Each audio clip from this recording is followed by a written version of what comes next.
CPR and how to use AEDs, just for some basic understanding. And then we have dummies that we can practice with. And I'm lucky to have Julia, my friend here tonight, who also teaches CPR. So if Diana is too busy with one, Julia can step in with another dummy. If you've never done CPR on a dummy or just kind of want to get the basics and you want to do a little hands-on, that's what they're here for tonight. And then after that, Catherine's going to talk a little bit about how we prevent internal shocks with a defibrillator. So those are kind of important things. We know that when we tell you you need a defibrillator, we don't really ever want you to get a shock from your device if we can help it. So, and there's ways that we try and prevent that from happening. So Catherine's going to talk about that tonight too. So I'm going to let you guys go. Okay, great, thank you.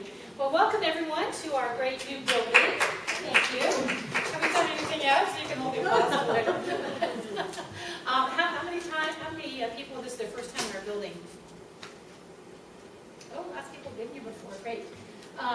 This building is coming up on 2 years old, and we vacated our downtown location after about 50-some years.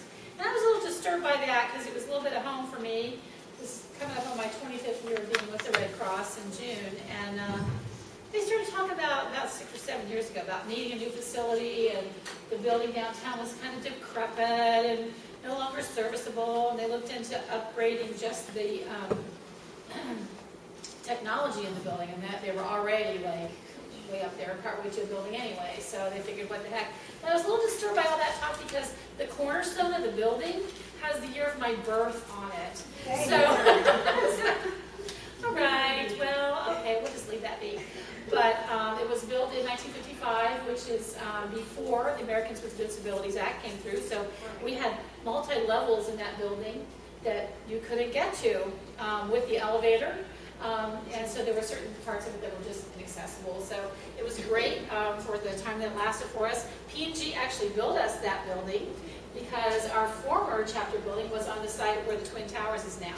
And they wanted that land, and they said, guess what? If you guys will give us your land, we're going to build you a new building. And we said, deal. They were also huge contributors to this building, and so they were a great partner for us for a lot of years. But we are loving it because it does let us have lots of different kinds of folks in. Like you tonight, lots of kinds of organizations want to host their meetings here, and it does have great accessibility from 71. It's a little coming up north from the south. It can be a little tricky trying to find this, but you got good directions and got your GPS on it, it's not too bad. But when they first said we're going to build a building 50 feet from the highway, I was like, is that a good idea? It sounded a little scary to me, but so far it's not so bad. One of the great things about having that close access to 71 is I don't have in my head the number of cars that travel up and down that highway every day, but it's a lot. And we were permitted to have electronic sign, which has really done well for us as far as letting people know about classes that we're teaching, letting people know about volunteer needs that we have, and just letting people know that we're here. There's not a lot else to look at going down the road, and you see this building and it's got a little electronic sign and a couple of quick messages. It's been really great for us. 25 years, one of the things I learned is the mission of the Red Cross, which is on the wall over there. Two things that we do mainly. One is we help people in times of disaster, and of course we had to swing into action. Gosh, March 2nd, not so very long ago, when the tornadoes came through, and that's at the core and the heart of what the Red Cross does, is assist victims of disaster. And certainly when something large like that happens and it's on the news and lots of devastation by a lot of families, then the Red Cross comes to people's mind. But really, over the course of a given year, we respond to about 700 kinds of disasters every year. Most of the time, that's a family fire, and it doesn't make it on the news. It might be one family. It might be a little 4-unit apartment building. But it doesn't matter how big the disaster is. If it's you that it happened to, you need a little help to get by. And so we have teams of volunteers who are trained and ready and willing to be on call for certain periods of time. In Hamilton County, we've got Monday, Tuesday, Wednesday, Thursday, Friday, Saturday, Sunday night teams, and then a couple of day teams, so that trade off and on as far as when you're on call. So that many volunteers are trained and ready to, when the time comes, to take the call take their vehicle, go get the Red Cross vehicle, drive it to the site where the disaster happens, and to provide for the needs of the folks who are there in the way of, we have sweatsuits on our trucks because people sleep in lots of different kinds of things, all the way from something to nothing. And so when you get out of a fire, that's your first thought. I gotta get out. My house on fire, out. You're not worried about what you got on until you get out there and you realize you might need something a little more substantial than what you got on. So we have sweatsuits. I tell the kids from little bitty baby sizes all the way up to giant 5X daddy sizes, and something to put on your feet, blankets to wrap around you, some immediate needs like baby formula, baby diapers, some things that you need right now, and little lovey stuffed animals for kids that might have been affected.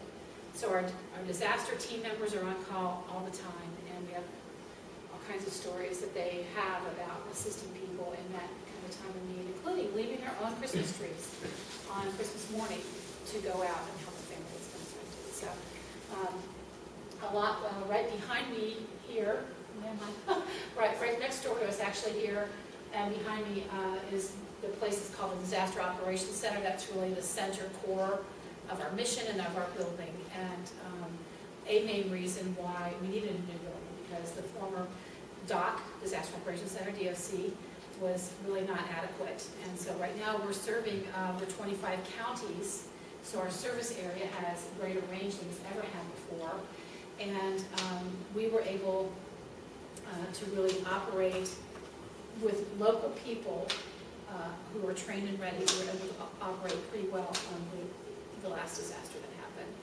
And so a lot goes on to get an organization like this ready to serve and to work, to get feeding operations going, to get the trucks loaded with sandwiches so they could go around where people are trying to salvage what's left of their possessions. So we're feeding breakfast, lunch, and dinner out of our trucks. We have shelters that are set up in case people don't have anywhere to go. And in this area, in this particular instance, a lot of people had family or friends that they wanted to stay with. So our shelters did open up and were there, but we didn't have a lot of takers. And so once we know that people have a place to go, we shut ourselves down. And that's kind of what watching a disaster operation is like, watching a small business build itself out and then take itself down. And we've got all the different kinds of functions. So we've got people who want to do mass care, the sheltering, the feeding, people who want to do logistics, figuring out what trucks go where, how to get volunteers in and out of certain areas, when it's okay, because as soon as a disaster happens, communities shut down for everybody's safety. We don't know what's going on up there, what wires there are, what other dangers there may be. And so until the municipalities open up those areas, we can't even get in until they give us the okay. So watching all of those volunteers who have that training come together and make a difference in the lives of the people who are affected is really just kind of amazing.